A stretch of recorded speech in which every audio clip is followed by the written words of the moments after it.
Hello friend, আজকে আমি রান্না করছি জিওল, ট্যাংরা, গুচুই, এমনি সব রকম নদীর মাছ।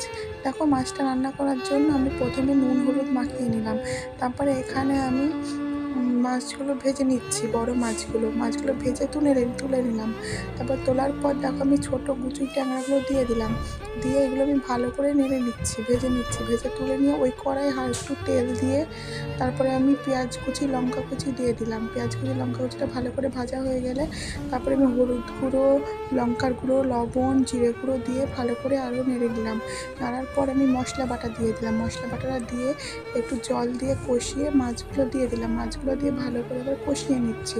কষানোর পর তারপরে আমি ধনের পাতা দিয়ে দিলাম। ধনে পাতা দিয়ে ভালো করে আরও কষানোর পর এবার আমি দিয়ে দেবো জল দিয়ে 15